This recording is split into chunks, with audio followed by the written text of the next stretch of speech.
उसके बहू और बेटा था,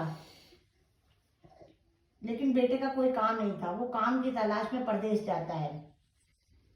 घर में सास और बहू रह जाती है। जब सास बहू रह जाती है तो सास की आदत होती थी, जो भी खाना होता था वो एक रोटी उसमें से कुत्ते को देती थी। पहले कुत्ते को देती थी, फिर खुद खाती थी। उसकी बहू जब देखी कि मेरा पति बहुत मेहनत से कमाता है और जब भी ये रोटी लगता है खा नहीं सकती है, ये एक रोटी कुत्ते को दे देती है, उसने रोटी कम कर दी, एक रोटी देना कम कर दी। लेकिन जितनी रोटी देती फिर उसमें से एक रोटी वो कुत्ते को दे। ऐसे करते करते 2 रोटी कर दी, 2 देने लगी उसकी बहू, तब भी वो एक कुत्ते को दे एक खुद दे।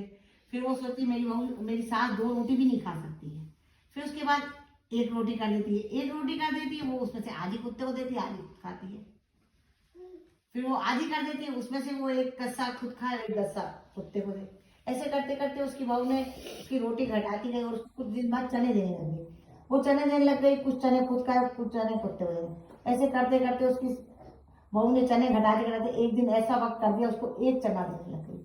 अब एक चना देने लग गई तो बुढ़िया बहुत कमजोर हो गई और उसकी आवाज भी बहुत सी चिचड़ी हो गई।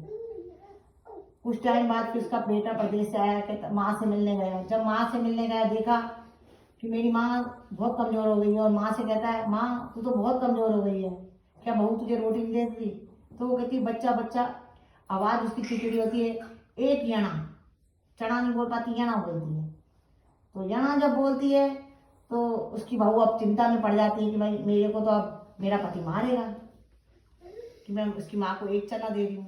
तो वो बहाना बनाती है, कहती तेरी मम्मी तो यणा मांगती है, यणा कहते पति को, कि एक नया पति मांगती है अपनी इज्जत बचाने के लिए।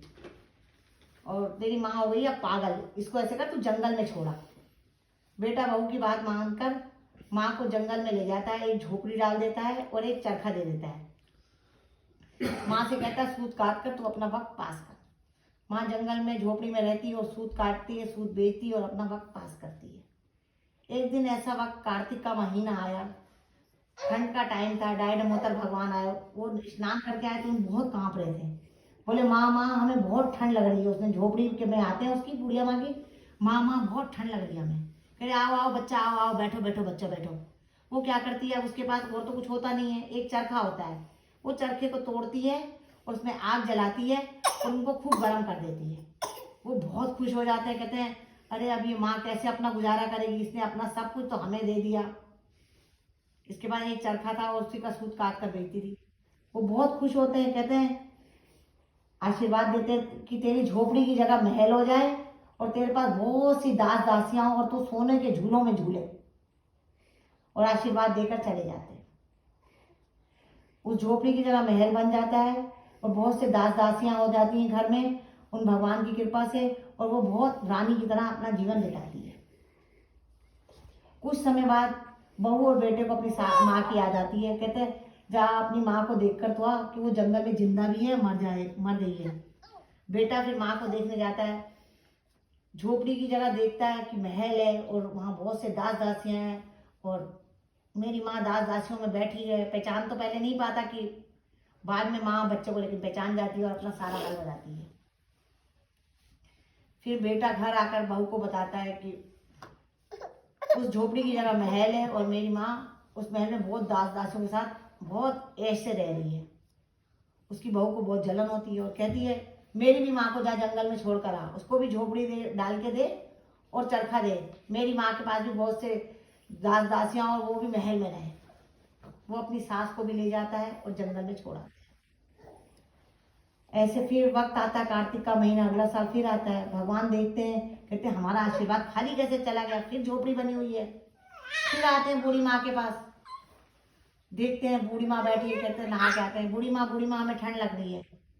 उसकी बहू की माँ बहुत गुस्से में होती है और झाड़ू उठाती है उनके पीछे, उनको मारने को दौड़ती है। मेरे पास खुद खाने को नहीं है, मैं खुद परेशान हूँ, तुम्हें कहाँ से खाने को दूं? वो कहते हैं बड़ी सड़ी हुई बुढ़िया, पहले वाली बुढ़िया तो बहुत अच्छी थी। जब वो ऐसा देखते हैं तो वो कहते हैं, उनको आशीर्वाद की तरह श्राप देते हैं कि जिस तरीके तू हमें मार रही है, गधी की तरह ही गधी बन जा और गधी की तरह ही हिनहिनाती रहे। वो चले जाते हैं। वो झोपड़ी के बाहर एक रस्सी की उसके गले में पड़ी होती है और वो गधी बन जाती है और हिन करती रहती है।